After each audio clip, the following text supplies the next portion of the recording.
Hey, Sally, thank you so much for hopping on with me today for a little chat about all things, difficult with our kids, right? Right, exactly. Well, thank you for having me. I'm so excited to talk with you. I know we've been talking about doing this for a long time, and it's a topic that, as you know, is not easy to find people who are really versed in. I think there's a lot of people with experience in, but not versed in how to navigate having an estranged child. And we can talk about what that means sort of Hmm. for different people. But just thank you for making the time. It's so nice to see you and You seeing too. your growth. Was it your YouTube channel or something just recently hit like some milestone? I did. I did. Yeah. Yeah. It's been a wild ride, but it's really good. And I'm glad that it's blessing a lot of moms. It's just some more knowledge, right? If we need the knowledge on how to work through this. Absolutely. So, Absolutely. We need all the help we can yes. get. Well, let's start with some background on you and your family to whatever degree you're comfortable, because I know there are some Mhm. similarities with our community. I think people will really get to know you a little bit more and understand where you came from. So, why don't Mhm. you fill us in on you kind of where your family's been, and then we'll get to where you are now. Absolutely. We have been all over the place. Yes. So I have three girls and my middle daughter. So when she was about 14, started taking a bad path in life, etc. And so when her life started spiraling out of control in every which way, mine did the same. And so as a mom, any mom listening can relate to what that could have felt like. And as you know, like a lot of we go through and we do the rehab, we do boarding school, we did, anything and everything we could possibly think of to help her so she would graduate high school, wasn't really on track for that necessarily. So we did what we thought was best. And hindsight's always 2020. There's some things I regret and that I wouldn't do again. But at the end of the day, it was our responsibility, right? She was 14, 15, 16. So up until 18 and so forth. But we were estranged. The big word estranged. We'll talk about that, Yeah. right? So from start to finish, it was a decade. Oh, It was 10 years. wow. And she is, spoiler alert, she's fantastic. She is doing great. She's been back with us for about 5 years. Wow. And actually, we do some speaking together and so forth. So it's a dream come true. God has totally blessed us and just so grateful for that. But like I said, when her life spiraled, so did mine. And so I didn't handle things well. I always say, I wish I could say I was just so faithful and handled everything with grace. I'm like, I was the total opposite. I didn't know what to do. I didn't really have any guidance. There was nobody like me or any of the other coaches or therapists out there that talk about this now. There really wasn't any of that. And so it was a lot of hit and miss. And unfortunately, I turned to alcohol because I needed to numb out a lot of this because it was very, very difficult to handle. Yeah. So I learned a lot of hard lessons along the way. And so I understand what moms are going through. And I do only work with moms because that's me, right? So a lot of dads are going through this too, and totally understand that. But for me, my focus is the mom because I truly can empathize and understand what she's feeling. Yeah. But all that said, we navigated through this whole path. My daughter, just to summarize just a little bit with her, like I said, she started hanging out with the wrong crowd, and it doesn't take long before that ends up really sideways. Thankfully, she wasn't an addict. Praise God for that because it could have very easily happened because Mm. she obviously used, but she was trafficked and she was in prison for a while. It was just a wild road, but it's all been restored and so it's okay now, but it was just a very difficult time. And as a parent, something I would say worst nightmare other than losing your child, Right. to death. I don't know what could be worse.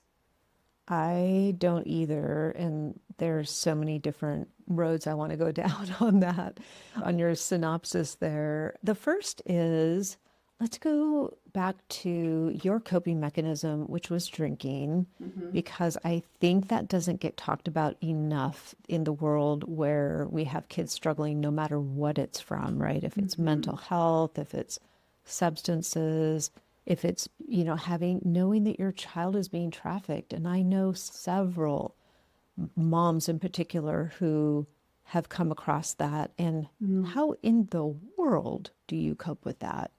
So, Mhm. what did that look like for you? Tell me a little bit about how life changed for you. Had alcohol been in your life before, or was this something new? Yeah, it had been in my life, but pretty socially, it really wasn't that big of a deal to me. But then I started realizing that I couldn't seem to cope with, we go through one hurdle and then I think she'd be okay. And then we get through another hurdle. And it was just, up until the time that she left home at 17 and a half. And then she had ran off. And that's when all that happened. But I started numbing because I was isolating. Yeah. And I think that's the biggest thing. And had I reached out for help and really sought it. I did see a therapist for a few years. And I say, I loved her so much. And some days she kept me alive, to be honest. But other than that, she really couldn't help me. She had toddlers. She was younger. But it was someone to talk to outside of family. Mm-hmm. And as moms, like we can burn our friends out pretty quickly Yes, we because do. they don't have the answers for us. But yeah, we put these expectations on them like they're supposed to know it all and tell us everything correct to do. And it doesn't work that way. Yeah. So, Yeah. Well, I appreciate you saying that because I do believe, because I'm always talking about the need for community and the need for connection. And sometimes what I think I forget to do is relate back to why that's so important. And so, what you talked about there with the isolation, it is easier to turn toward unhealthy coping mechanisms, whether that's over drinking, overeating, over shopping, over working, whatever it is. But alcohol seems to be because it is so socially acceptable. yeah. And also, how many times, I don't know how many times I had my friends say, "Oh, girlfriend, you better go get a bottle of wine and go sit on your couch tonight," right? Like Yep. that's sometimes the advice that you get. And Yeah. it's so normal. And people are like, "Oh, you deserve it." Like, Yeah, it's okay. so how did that impact your relationship with her? Like, did she see that and say, "Well, you're drinking," like, No, she was already gone because okay, she had gone to boarding school for a year and then got it. came back and then went to rehab and then came back. It was just she was so in and out. And then I had an older daughter who was going off to college at the exact same time. Yeah. So it was devastating to it was like I became an empty nester overnight for different reasons. Right, right. And so yeah, the isolation, it's funny you mentioned that alcohol. It's not funny, but I think about it now. And I don't know what the milliliters are, but like just a regular wine bottle. Yeah. And I got to the point where I was drinking one of those a night. And I remember saying to my friend, I'm like, oh my gosh, like before I was just drinking one or two glasses. Now I'm drinking the whole bottle. She's like, it's okay. It's only like three Everybody and a half does that. glasses. Like, what's the big deal? Yeah. I'm like, yeah, you're right. Well, fast forward, I ended up drinking one of the bigger ones every night, Oh, yeah. which is equivalent to like two and a half or three of those. So it became a problem.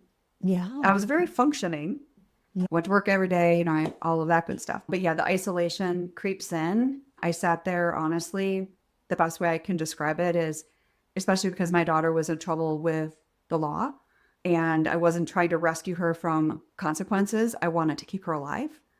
And so I did a lot of research and I always say, you know what, worried mothers do better work than the FBI Oh, yes. because I sat there with my laptop and my bottle of wine and I would stalk her on Facebook. I would stalk her, these quote unquote friends. I just wanted to know she was alive Yeah. because she had blocked all of us, all the family. So I didn't have the communication with her and I was scared to death Well, of what was happening to her. absolutely. I mean, I have boys and I was worried to death about them. And I know this sounds terrible, but I just can't imagine if it was a girl. I just think they feel so much more vulnerable. And I know guys can also have horrible things and do have horrible things happen to them, but there's just something about, my friends that have girls who are out there and doing things. I'm just like, oh, it's just terrifying. Yeah. So that makes sense to me that we do become FBI qualified detectives. Like, oh, you Yeah. want to find someone? Give it to one of us because That's right. we'll figure it out. So then, more related to her, did you know why she was really struggling and pulling away from you? Was there something that you knew had happened, or was this just sort of like, woof, like we're going through the teen years? Just what was that experience like? Yeah, I think there was just a lot of things. Some of it was like, oh, the teen years.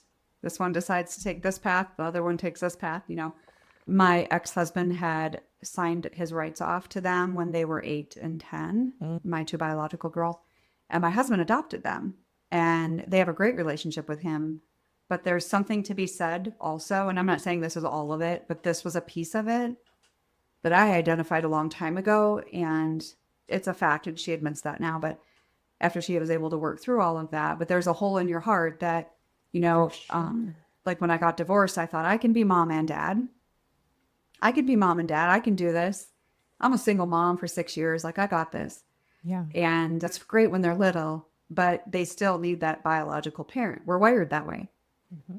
And so it ended up being, fast forward many years, it took me to realize that even though they had a great dad, because he did adopt them, it's not the same. Yeah.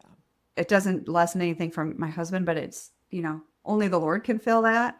And they don't want necessarily the biological dad, so that's fine, but they needed God. And that's exactly how this turned around, as she did find her faith again, stronger than ever than what she even had as a child.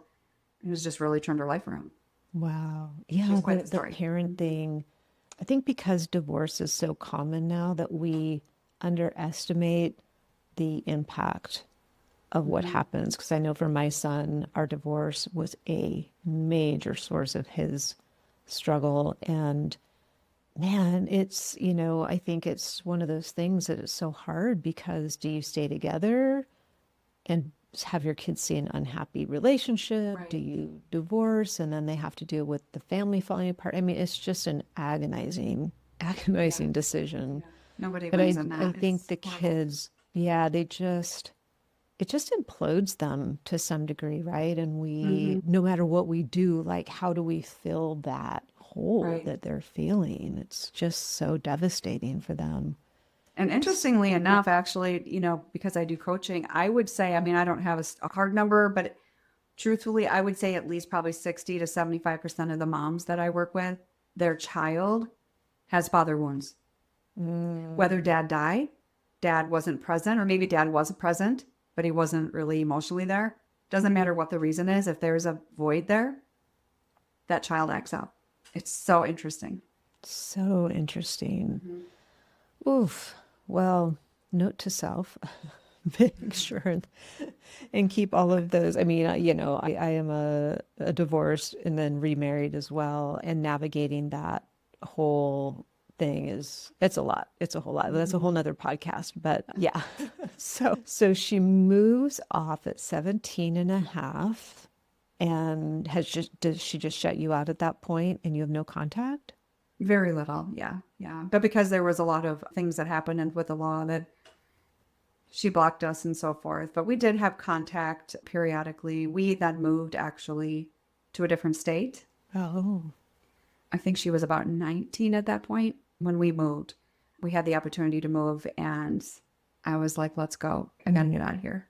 yeah. It was just too hard. Yeah. We lived in a smaller town, and it was a constant reminder. Plus, we wanted to move. So it was a win win. But we're all down here in the same area now. So it was a total God. It was a whole plan And there's that worked out beautifully. there's a little plan circulating Yep. there in Love the that plan. universe. So you really didn't know where she was or what was going on or how were you navigating through, sounds like that was years of that. Well, once she was incarcerated, I knew where she was. Yeah, then you And I did get to see her occasionally. I did go to see her, and we tried to work on things. But the thing that I realized the most as a mom and what I do is that until I worked on myself, because I needed to quit drinking. I mean, I wasn't a perfect mom, but I wasn't a bad mom. And that's the thing. A lot of moms feel like, oh my gosh, my child walked away, or even we're just having a hard time communicating. I must be a horrible parent. It does not Yes. mean you're a horrible parent. There could be it could be sometimes literally it's as simple as communication. Yeah. It's Yeah. a big topic, but it can boil down to that. And perception, right? So there's a lot of things that happen in every family, but I do think that we just have to realize that no matter where our kids are at, whether we're speaking with them, there's limited contact or no contact. Like ours was ebb and flow. We would, especially in the beginning, there was none. And then, she needed me a little bit more when other stuff happened, and I participated in what I wanted to and didn't enable. I refused to do that. That was one thing I did right. I didn't enable. Everything else I did wrong. So So that's interesting. How did you, I'm curious about how you sort of grasp the concept of I need to work on myself, I need to change myself. I don't want to help her continue in this lifestyle that she's in. Was there a program or Al-Anon or something that you went to, or how did you start to shift your mindset on that? yeah, well, I knew the alcohol was destroying me. Yeah. I also had gained 70 pounds Wow. and I was just extremely unhealthy. And I had gone to the doctor one day and I had some tests done and I had a diagnosis scare and literally brought me to my knees. And I remember going home that night and I'm like, all right, Lord, like I have tried to quit drinking on my own countless times over the years. Like I just couldn't. It would last maybe a day or two max. Yeah. But then you get to the point where you don't tell anybody because, you know, it's might not last. So I got to the point where I was like, okay, I have to quit drinking. I had so much inflammation in my body. Mm. And when you have breast cancer, or I'm assuming any type of cancer, the blood supply is formed prior to having a tumor. It prepare your body's that great, like Yeah. it prepares it before that even happens, and that's what was happening to me. Mm. And I knew that if I didn't quit drinking, it wasn't going to be good. Wow. And I literally hit my knees that night and just surrendered. That was the biggest thing. I surrendered her. I surrendered my health. I surrendered the alcohol. I was like, I will do whatever. Like, I feel like I did that other times too, where I'm like, you know, I'll just surrender her. Like, I'll give up control because I know I'm not in control of all of this anyway. But as moms, we like keep taking it back, keep taking it back. Yeah. We can do it. Yeah. But this time, it was beyond me, way beyond me. So that was 10 years ago, and I've not had a drop of alcohol. Wow. Oh Yeah. my gosh, that's amazing. Yeah. So It was that time literally was a different. miracle. Yeah. Way different. And it stuck. And so then I was able to lose my weight, heal myself day to day, stay the course, and all of that. So that's what started it. And then I realized I'm like, okay, this isn't even just physical, this is emotional. So I went through some trauma therapy myself Good. Yeah. and did things like that. And I just realized that there's so much more that each individual has to do, Yeah. you know, for themselves, for the relationship. And as a mom, like it was all good intent. But I was one of those helicopter moms, kind of, I always say half helicopter, half drill sergeant. Like, you know, Yeah. I want to rescue them so they don't, nothing hurts them because probably because of the divorce, you try to protect more. Single mom, right? Like, you know what it feels like. Hmm. And you just, nobody prepares you for that because Yeah. nobody wants to go through that. But yeah. Wow. So that is just so fascinating. Thank you for sharing that. I think there's a lot of moms in particular listening to this, but also in our community and all around who are trapped in that cycle of we're kind of obsessed with, we're almost like we're addicted to our kids' problems. And then that, because we're just like, we're so desperate to save them. And so I'm always fascinated when I hear somebody tell a story like that, because it's like, whoa, wait a minute, what happened Mm-hmm. that you turned away from that? And it's not easy, especially when at the time, it's not like everything was unicorns and, rainbows No. with your daughter. So it wasn't like, okay, now everything's good over here. So now I can fix myself. You did it while Exactly. she was still I did. struggling. I did. Wow. But it actually helped our relationship too. I'll never forget the time when she told me, she said, you were so needy. And at Oh, first I was like, me? what? And then I was like, you know what? I think I was. I was so engrossed and probably codependent with my kids that my happiness depended on their happiness. If they were doing well, I was doing well. And some of that is being a mom, Yeah. but we could take it to an extreme. And I think I did take it to an Yeah. extreme. So that's what it, for your daughter, when she said, you're so needy, you think that was her feeling from you, like you needed her to be good, you needed her to be healthy in order for you to be good and healthy. Is that a true statement? That's true. And then also, you know, the periodic times where I would reach out to her when she was gone, and very few times would she respond back. but I had my workarounds on how to get to her. And so every now and again, she would respond and I would be begging. So teaching moms how to communicate with their kids without putting pressure, without begging, oh my gosh, it's night and day, night and day. And I was doing that though. I was putting a lot of pressure on her. Why do you hate me? Why won't you come home? I can't believe it's Christmas and you are not even like thinking of us. It's none of it makes logical sense. Yeah. Yeah. Probably not even to her back then, or right now she's like, why did I do that? But that's just where she was at. Yeah. And so, yeah, it was all those kinds of things. And we would communicate about that stuff now. And we can laugh about it now, thank God. But it was a rough road. But now I can pinpoint that stuff in moms, like you say. I'm like, okay, now I see the kind of the patterns that people are stuck in and can help them get out of it, because life on the other side of that is just night and day. Yeah. It's night and day. Okay, I want to go back to the sort of needy thing, but what are a couple of other patterns that you see when, the clients that you work with, when they have this relationship that is fractured and it's not working and they're not communicating, besides this sort of like neediness and why aren't you talking, this kind of desperate outreach? What else do you see? Well, nowadays, kids are notorious for saying, I need a pause. I need a break. Some will give them a time frame. Literally, they'll say, I need 30 days, or I need 6 months, or don't contact me for a year. That's hard to take as a mom.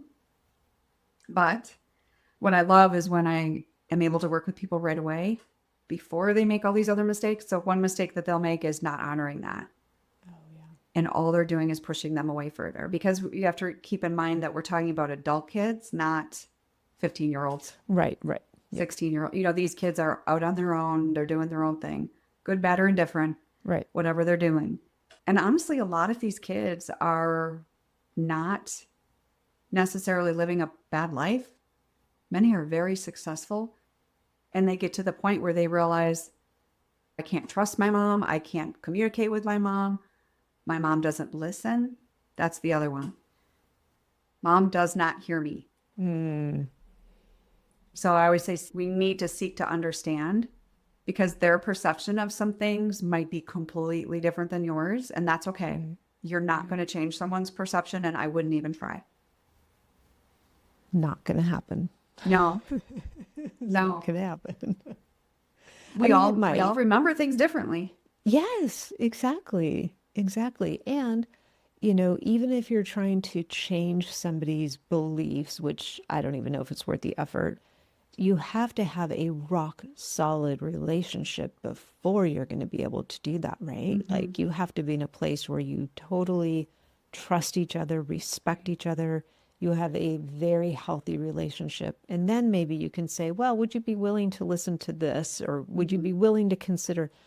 But you can't do that from a place of like distance and not even having any kind of a relationship, I would imagine. Right. Exactly. Yeah, those are some good, very common patterns. It was knowing when to back off, when to focus on yourself. I always say any mom in this type of situation has 2 roles. And number 1 is to literally start taking care of yourself. Yeah. Because I always say, who do you want to be when they come back? Because if you have like me, if my daughter would have came back and I would have still been drinking and she would have saw that version of me, she'd have been like, see ya. Bye. Right. Exactly. But in my case, not that it was like completely perfect, but the timing was impeccable. Like she came back, I was healed. She was healed pretty much. And like still did more work. And it's like now you have 2 healed people who can actually move forward in the relationship and in the family. That's amazing. Yeah, what is this trend? Because I see this, especially on social media, I'm going no contact with my parents or my mom and I think, there's obviously extremes. There's both ends of the pendulum in that.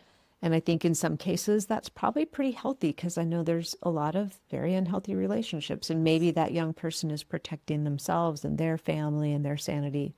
And at the other end, I feel like it could be a very selfish thing of like, well, I just don't like the things that they do or their beliefs or their political thing or their religious thing or whatever. Yeah. So they're not willing to come together and respect each other's differences. So those are sort of the polar ends of that. But is like, where did this come from? And are you Yeah. seeing, I mean, you said you do see some of it, but wow. Oh, yeah. All of that. Like I can tell you 2020 was, I'm still dealing with moms with ramifications from what happened there Oh, for various reasons. Like you is that said, where we it can't, started? I wouldn't say that's where it started, but it definitely escalated then. It's like they can't, nobody can agree to disagree on anything anymore. Yeah. It's my way or the highway. So you can just imagine like all of those conversations. But it's so sad because I'm like, oh my gosh, like family is so much more important than any of that. Any of that. And, but what I do see is it's 1 in 3, depending on who you ask, 1 in 3 or 1 in 4 families will be affected by estrangement. Mm. Dr. Phil says 25%. So 1 in 4 are currently.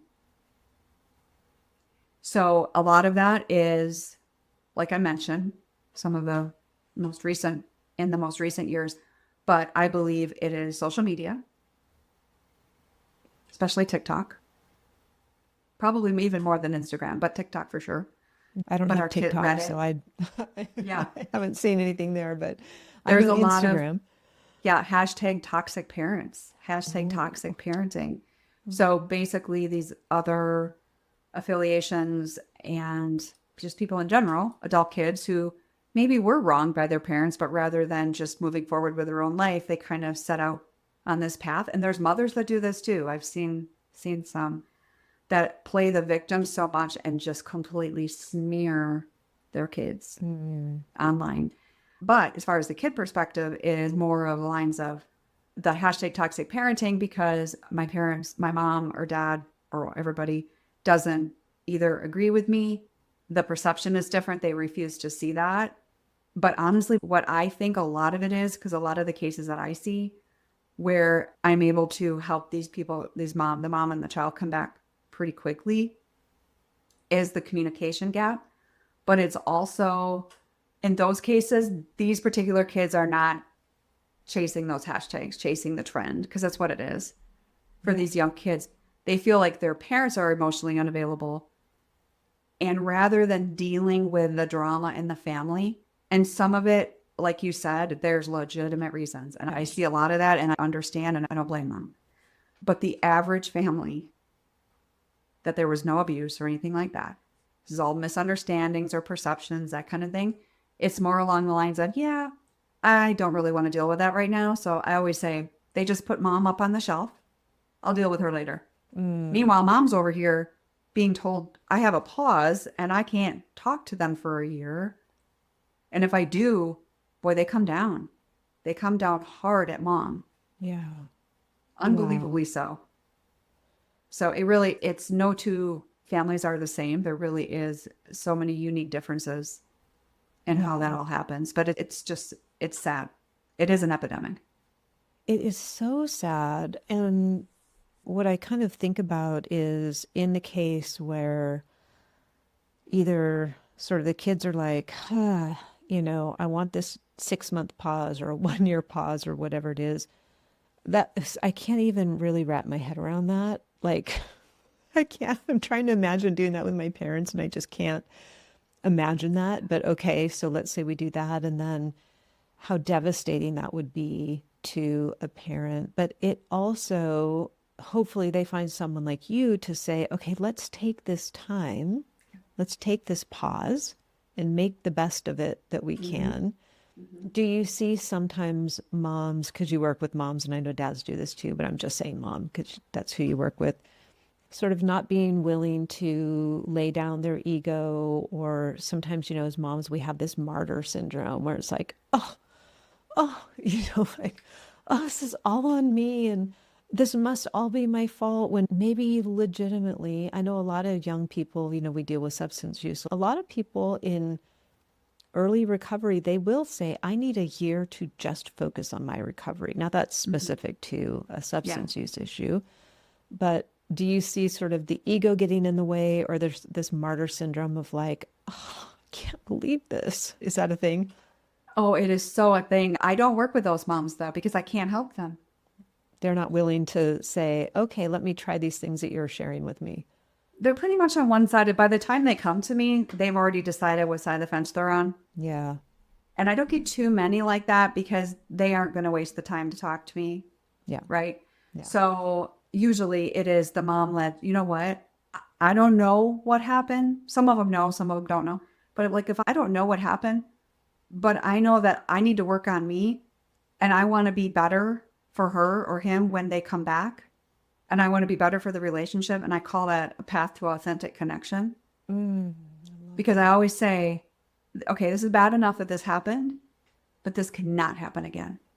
Yeah. So therefore, if we don't get to the root of it, I see it where people will be like, it happened again. Or I'll meet someone and be like, this is the third time. I'm like, something wasn't resolved. mm-hmm. And that I can't, that's devastating. Completely devastating. And a lot of grandchildren involved too, right? Oh, yeah. Oh my gosh, that adds a whole nother layer. Do you think when, or even the first time, is it typically a matter of miscommunication, and or is it typically there was an event that happened or something happened and that was the fracture, and then the lack of communication skills sort of exacerbated that? Do you have a sense of which Yeah. those it might be?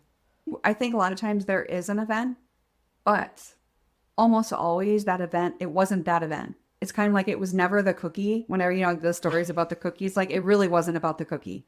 Yes. Yes. It's about something else and it's so much deeper. And usually, most of the time, it'll be something like kids will tell us periodically throughout their life.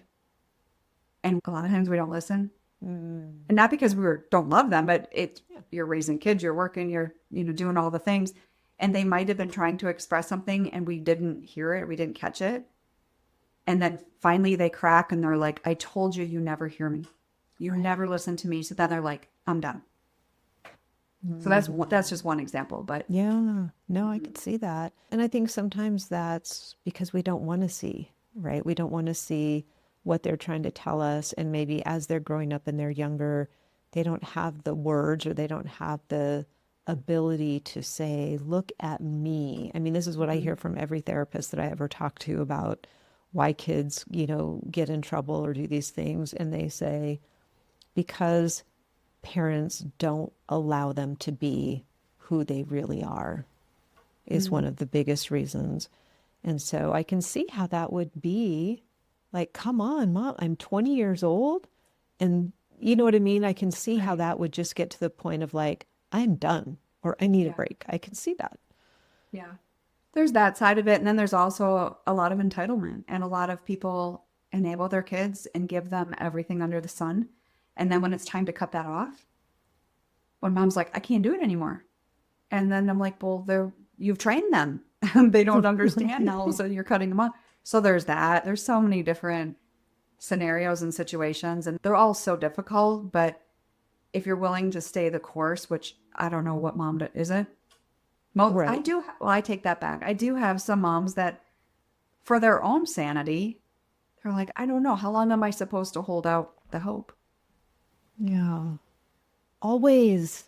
Always. Always. I think you and I are in alignment on that Yes. one.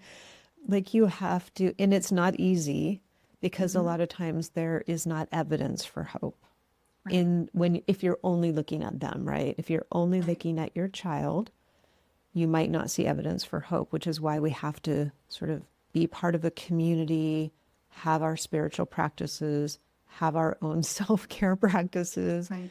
because it's going to be hard to find some days. What was how did you hold out hope when your daughter is in a pretty dire situation, it sounds like? Yeah.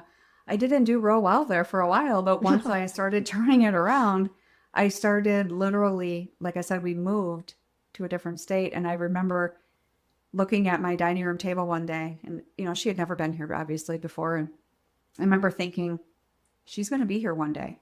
She will be here. And I started speaking that literally. And I would picture her sitting there at family dinner. And I thought it was a little crazy at first. And I was like, where is this coming from? And then I started doing it. And I started doing it all the time. And Fast forward, we had family dinner and I sat there and wept. And they're like, what's your problem? What's I'm like, you mom's don't problem? know. Praying for this. Oh my gosh. So it is, it's kind of like planting a seed. You don't Yes. see the growth, Yes. right? And we have to remember that, first of all, we're not the ones in control. We can control us and our behavior and our self-care and our, all the things and our side of the equation. But all in all, most of the kids really just want a good relationship with their family Yeah. when it boils down to it. Yeah. Just have to get them there. Yes. I love the sort of that visioning it. I tell people that all the time, like take a mental picture in your brain of your child healed and whole and happy. And it does make a difference. It does sound a little kooky, but you But it's really, a choice. it's a choice. We create, I literally sent an email today that it was all about you create your own reality. And if we continually in our minds see them as gone, sick, mad, unhealthy, whatever, Right. I mean, that's what, How can you that's what, expect it to be any different? yeah, we will create that. So even though it does sound a little crazy, that is a really, I'm so glad you said that because I do think, I don't know if you want to call it a tactic or a tool or a, Right. but it's something that you can do. It's free, it's positive, right? Right. It's like you can do that. Any other tips you want to share for a parent who might be in that situation that you've either leaned on yourself or you see your clients leaning on? Yeah, I think the visualization piece, like we just said, but also the power of your words. For those that pray, we were just talking about this in my group this last week, is when we pray, we say we're trusting God that for this restoration or for healing or whatever it is. And that's all great. And then 10 minutes later, we're on the phone with our friend and we're like, they're never coming home and you know what I mean? It's like, Yes. you got to pick a side. Mm, Don't be double minded. mm, And that too is a choice. It just takes effort. But once you start doing it, it becomes very natural. yeah. But it's worth checking yourself on that because it's powerful. Oh, It's so yeah. powerful. Yeah. It's And easier to it's, complain. If everybody wants somebody to complain to, yes, it is. right? It's so much easier. Yeah. But like you said, I think that also kind of going back to what we said in the beginning, where we can burn out our friends. And if Mhm. you are in this for the long haul, you were 10 years, I was 6 years, you want to make sure that you are not burning out your friends because if they're good friends, they're Right. important. And I know I had friends that were like, every single time I see you or I talk to you, that's all you talk about. And I get it. It's like the most important thing in your life, but and maybe you could tell us a little bit about how you work, because what I'm imagining is if I have you and or a group that you're running, I have you to talk to about this so that when I'm going and talking to my girlfriends, Hmm. I don't have to always talk about Yeah. that because I've got a safe place. So what does it look like? What are some of the things that you do? Yeah. It's funny about the friends. I always tell my clients to keep your friends for fun because you're going to need it. Oh, yes.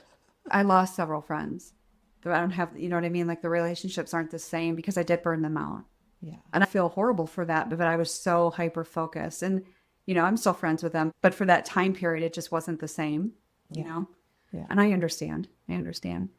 I would say, as far as what I teach people is, as far as getting in a community of sorts, right? And I do what's called a personal board of directors that Ooh, tell me about everyone that. has. Yeah, there's a handful of different titles of people that you would name in your world.